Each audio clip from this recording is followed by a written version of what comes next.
¿Qué tal? ¿Cómo les va? Hoy quería comentar junto con ustedes un texto de S.S. Lewis titulado El mito se hizo realidad.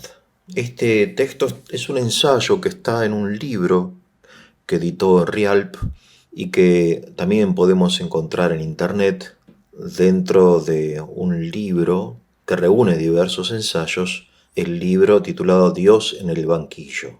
Bueno, entonces esto es un poco continuación del tema que veníamos tratando acerca del Jesús histórico y el Cristo de la fe, leyendo algunos autores, etcétera, ¿no? Entonces me parece a mí interesante la perspectiva de Luis, que él parte a partir del concepto del mito, ¿no? ¿Qué es un mito? ¿Qué son los mitos? Bien, vamos a pensar. En el siglo XIX, sobre todo por influencia del positivismo, los autores creían, ¿no? Los racionalistas creían que la humanidad progresaba como cruzando o atravesando épocas históricas, ¿no? Que podemos reunir o señalar, ¿no?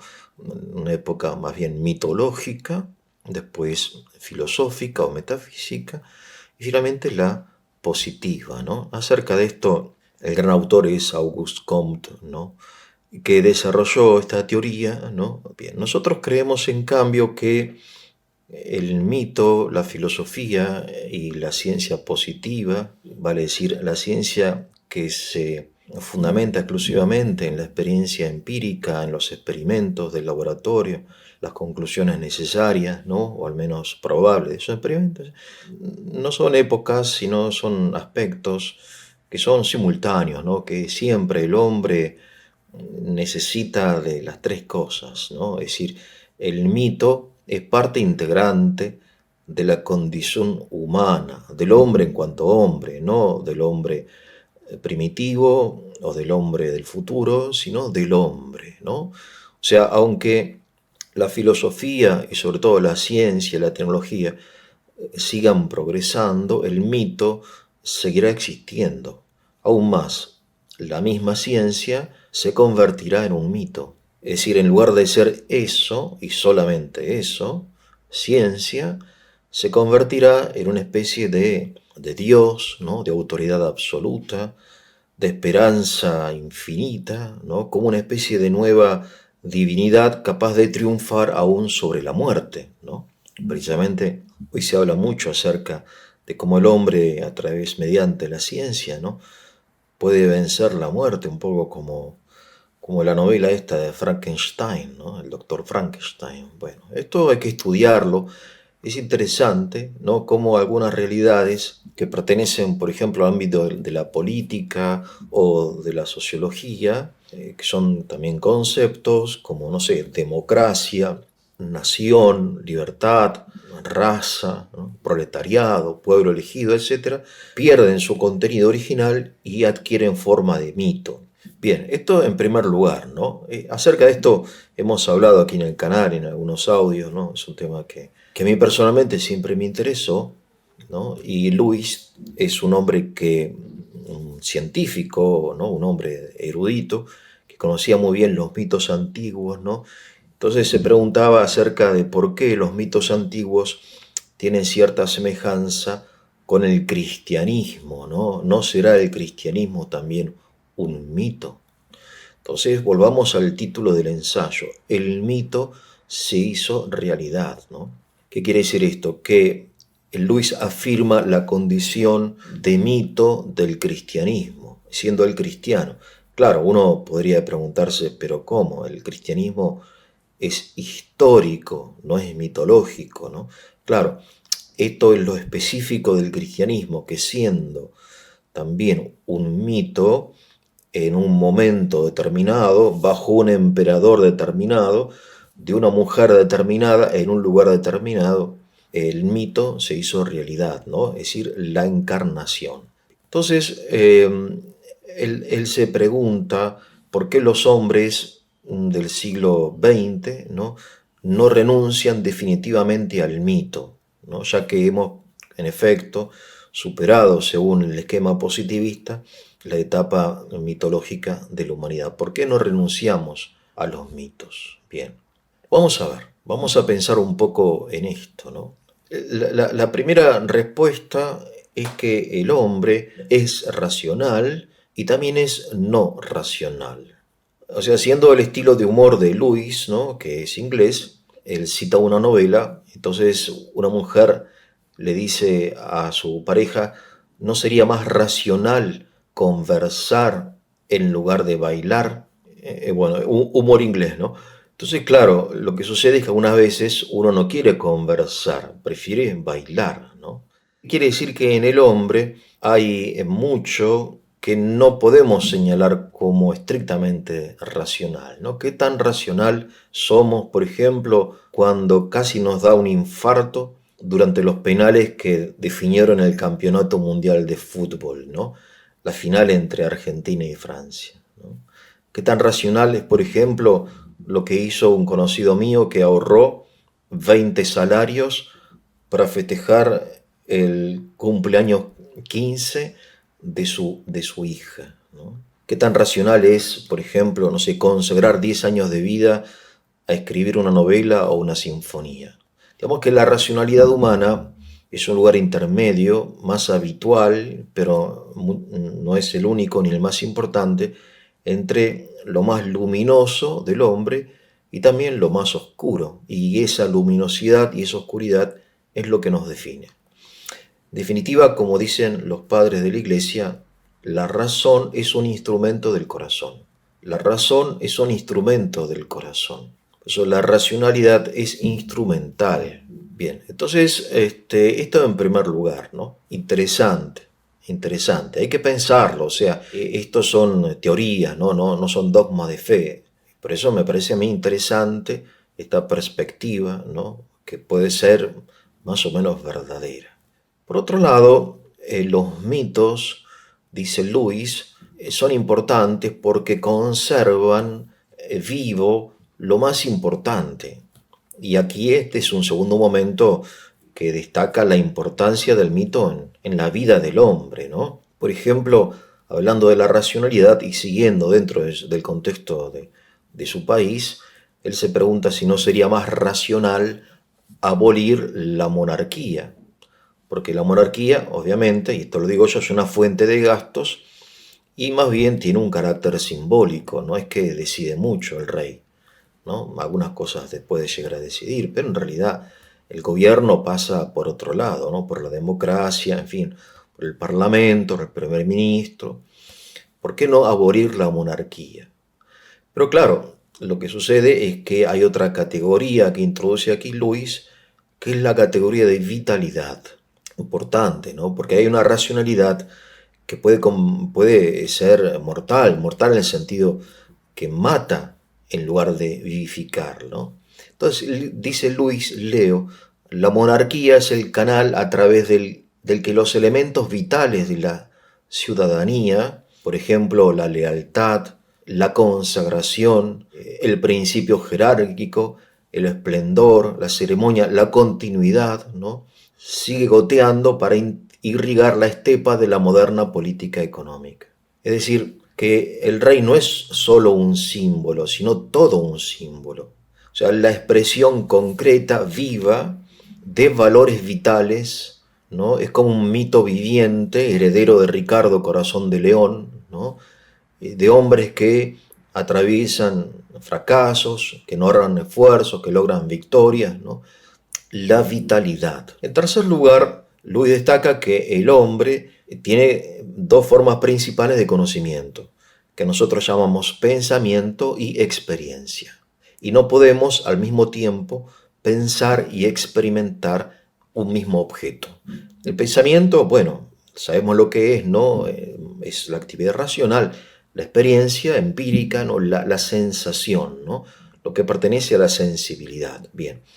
Estos dos órdenes de conocimiento eran y son muy conocidos en la filosofía. Ellos hablaron todos los grandes filósofos y lo explicaron en forma diferente. Pero lo importante es que nosotros podemos pensar y experimentar, pero no podemos al mismo tiempo pensar y experimentar la misma cosa, ¿eh? Y él pone el ejemplo del abrazo nupcial. Dice, no se puede estudiar el placer en el momento del abrazo nupcial. O sea, cuando uno está, una señorita, por ejemplo, no está besando a su novio, no puede al mismo tiempo ponerse a pensar qué es un beso. Para eso tiene que dejar de besar y empezar a pensar. O bien dejar de pensar y empezar a besar, ¿no? Es el ejemplo que trae el autor. Es verdad que hay personas que sufren de hiperreflexión y que no logran entregarse al momento, ¿no?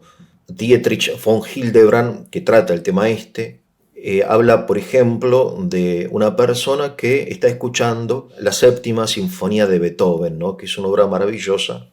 Entonces está escuchando la música y en lugar de entregarse a la magia, ¿no? De la música de Beethoven, se observa a sí misma y siente lo que siente. Bien, eso se llama hiperreflexión. Pero sea como sea, el pensamiento es abstracto, mientras que la sensación es concreta. Bien, entonces o bien pensamos o experimentamos. Ahora existe una tercera operación que sintetiza estas dos formas de conocimiento que podemos llamar percepción. Bueno, la percepción no es exclusivamente de lo abstracto o de lo universal, como el pensamiento, pero tampoco es de lo particular, como la sensación, sino que la percepción es de lo universal en lo particular. Por ejemplo, llevamos ya el ejemplo de los mitos, ¿no? Porque precisamente los mitos son formas de percibir, ¿no? Es decir, tiene cierta complejidad el pensamiento mitológico. Por ejemplo, el mito de Narciso. Narciso, ustedes recuerdan, ¿no? El Narciso, este joven que estaba enamorado de sí mismo, se vio reflejado en el agua y por querer alcanzar ese reflejo, se terminó ahogando, ¿no? Bueno, hay dos o tres versiones, ¿no? Está la versión grecolatina, la versión romana, pero no importa, la idea es esa, ¿no? Es decir, el mito de Narciso, en Narciso, percibimos que el ególatra se destruye a sí mismo. Esta afirmación, el ególatra, el hombre egocéntrico, egoísta, que se destruye a sí mismo, esta afirmación de tipo universal, la percibo en una realidad concreta llamada Narciso. Sísifo, ustedes recordarán el mito de Sísifo, este ser mitológico que arrastra una enorme piedra hasta la cumbre de la montaña y cuando llega a la cumbre la piedra se resbala y vuelve al valle. Sísifo baja, vuelve a cargar la piedra o arrastrarla o a cargarla, ¿no? Y así eternamente. Entonces, en ese mito percibimos,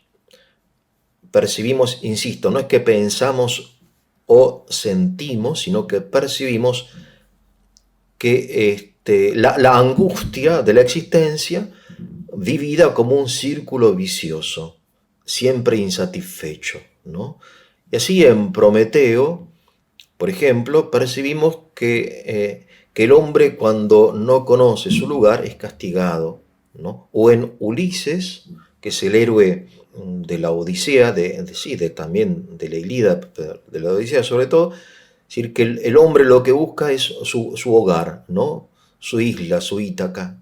Esta idea universal que no hay nada más humano ni más feliz que el propio hogar, y es mejor que la aventura o el lecho de las diosas. Bueno, esta idea es representada en esta realidad concreta que es Ulises, ¿no?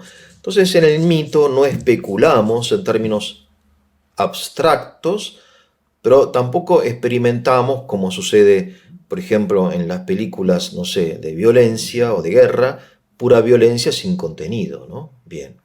En este sentido, dice Luis, Cristo es un auténtico mito. Claro, uno no está acostumbrado a esta terminología y dice, no, momento. Bueno, tenemos que entender en qué sentido Luis utiliza aquí el término mito, ¿no? Bueno, pero él va más allá, porque es un hombre creativo, ¿no? De estos hombres, ingleses que son personajes realmente extraordinarios, ¿no? de, de la primera mitad del siglo XX, ¿no? Lewis, Chesterton, Tolkien, etc. Gente muy creativa, muy arriesgada, muy libre en su forma de expresarse, ¿no? Entonces, y polémico, también muy polémico. Supongamos que sea un mito. Bueno, a ver, supongamos que el Evangelio sea un texto no histórico, sino mitológico. Suponiendo esto, ¿qué nos transmite el pesebre de Belén? ¿Qué nos transmite la resurrección de Lázaro? Repito, supongamos que fuese un mito, o mitos, ¿no? ¿Qué nos transmite la parábola del Hijo Pródigo? ¿Qué nos transmite la pasión de Cristo y el perdón que Él ofrece o pide para quienes lo crucificaron, o la resurrección, ¿no? ¿Qué tipo de mito? ¿Cuál es el contenido de este mito llamado Jesús? Eso que percibimos en Cristo es lo que nos impide olvidarnos de Él, porque aunque vivamos en una época aparentemente científica o cientificista, el mito de Cristo es extraordinario, es bellísimo. Es un mito feliz, ¿no? Lleno de amor y de esperanza, de perdón, de humildad, de poder, de santidad.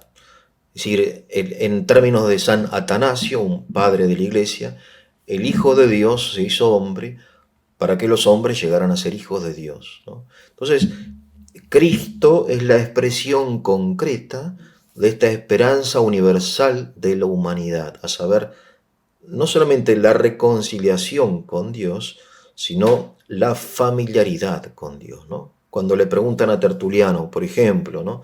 ¿Qué es lo que trajo tu Dios al mundo? Le preguntan los paganos, no Tertuliano era cristiano, y él responde en latín, familiaritas Dei, la familiaridad con Dios. Bueno, ese es el contenido del mito llamado Jesús de Nazaret.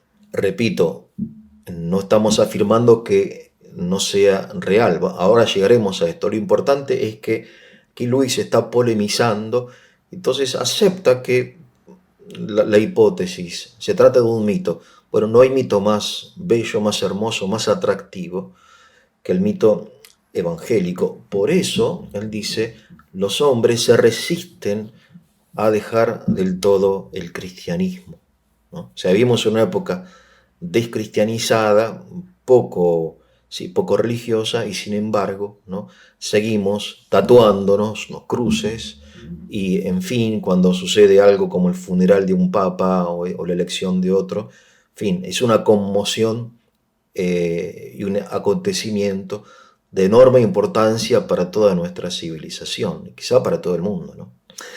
Bueno, entonces Luis enfrenta también la objeción de la semejanza de algunos mitos griegos o egipcios con el cristianismo. Bueno, entonces, ¿cómo se explica esta semejanza? Es decir, si son semejantes, uno podría reflexionar y pensar, ¿no? Entonces pertenecen al mismo mundo, al mundo mitológico, ¿no? Al mundo de lo irreal. Entonces Luis trae una bellísima distinción, clásica por otro lado, entre verdad y realidad.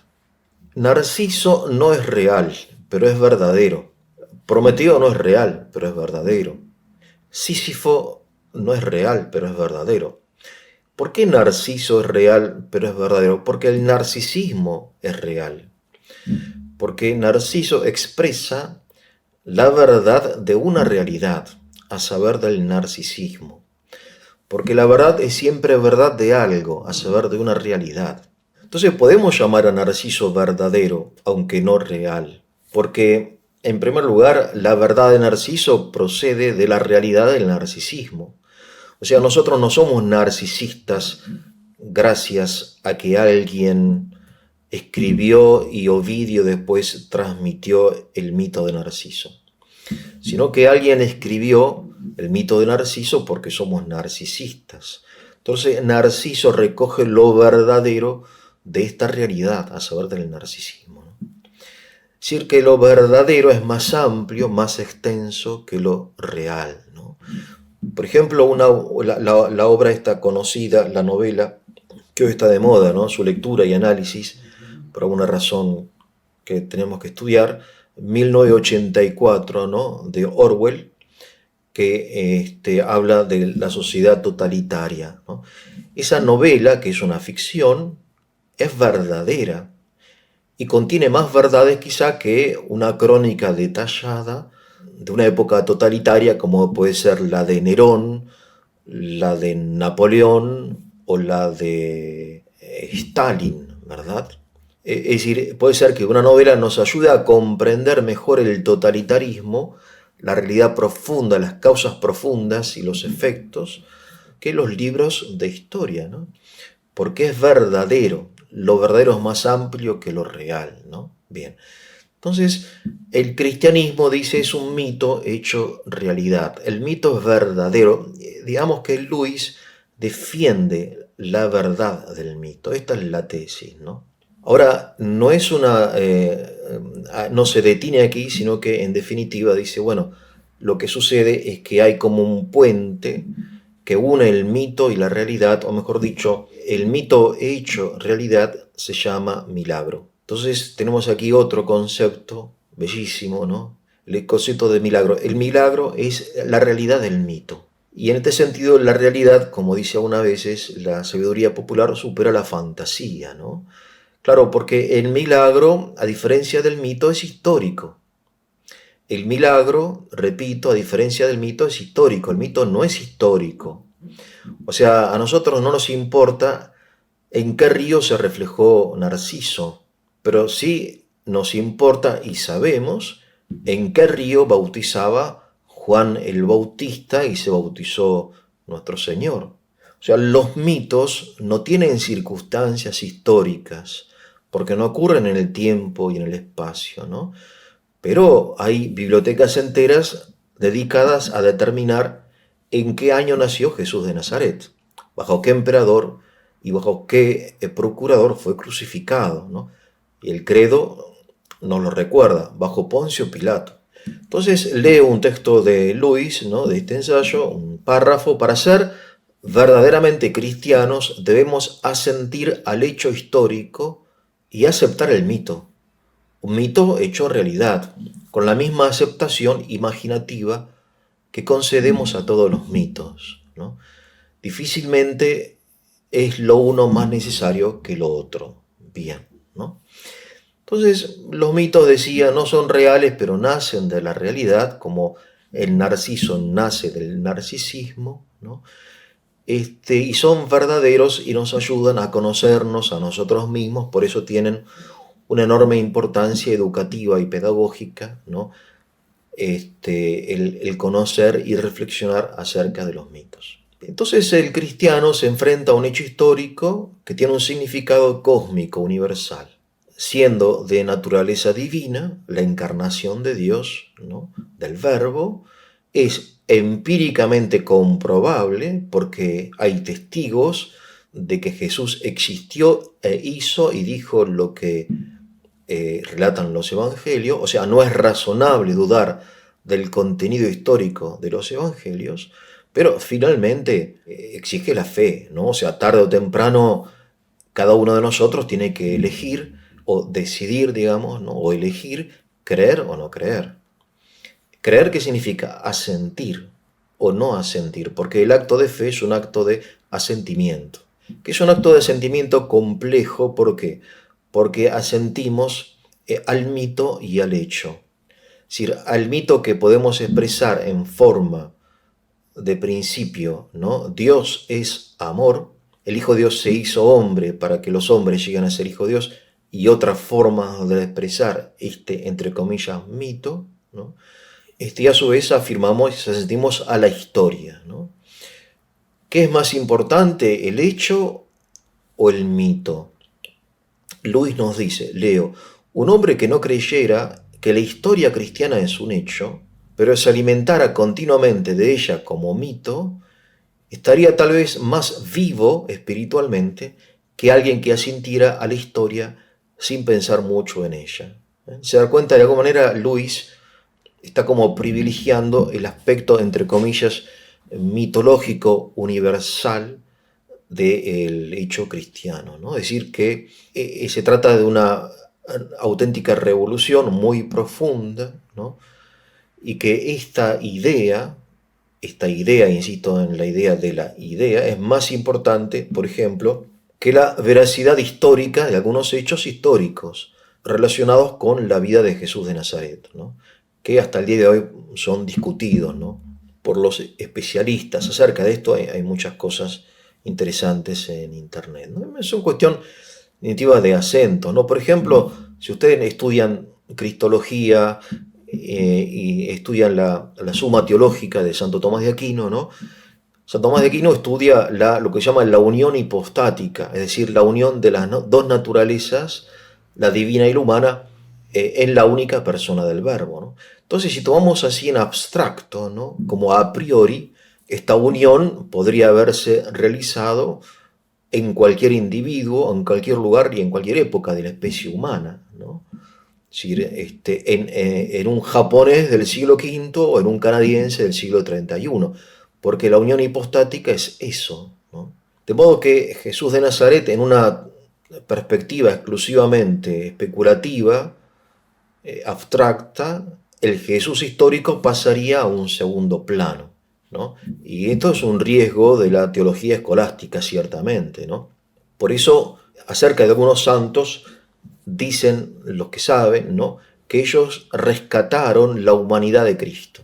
Por ejemplo, Francisco de Asís, o Ignacio de Loyola, o Teresa de Ávila, ¿no?, que rescataron la humanidad de Cristo. Porque, como dice un autor, algunas veces la teología sacrifica a la divinidad de Cristo la humanidad, ¿no? Pero claro, existe el riesgo opuesto, ¿no? Entonces dice Luis, leo, a los cristianos es preciso recordarles que lo que se hizo realidad fue un mito, que conserva todas las propiedades del mito en el mundo de los hechos. Entonces, esto no tiene que escandalizarnos, espero que no hacerlo, si lo hago es porque lo expliqué mal. Jesús utiliza un lenguaje mitológico y simbólico, ¿no? O sea, a él le gusta hablarnos, porque en definitiva él se dirige también a los niños y a los ignorantes, ¿no?, a los sencillos, y quiere que todos lo entiendan, entonces habla con alegorías, parábolas, gestos, ¿no?, símbolos, ¿no? Es decir, ¿de qué habla Jesús? Del matrimonio del cielo y de la tierra. Este es el mito perfecto y la realidad perfecta. ¿Cómo es que un mito se hace realidad? Bueno, a través del milagro, ya lo dijimos, ¿no? Entonces leo, este mito perfecto y perfecta realidad reclama nuestro amor y nuestra obediencia, pero también nuestra admiración y nuestro deleite, dirigido al salvaje, al niño, al poeta, que en cada uno de nosotros existe, ¿no? No menos que al moralista, al intelectual y al filósofo. Bien. Parece interesante, ¿no? El texto en inglés se llama Myth Become Fact, ¿no? El mito se hizo hecho o realidad, publicado por Rial, ¿no? Recordemos entonces, para resumir, el mito es verdadero, pero no real. El hecho es real, pero no verdadero. El hombre necesita de mitos y hechos, y el puente entre ellos, o mejor dicho, el mito hecho realidad, es lo que llamamos milagro. Bueno, espero que haya sido de su utilidad, y así fue, le voy a pedir que le pongan el like, se suscriban, lo compartan para la difusión del canal. Que tengan un muy, pero muy buen día.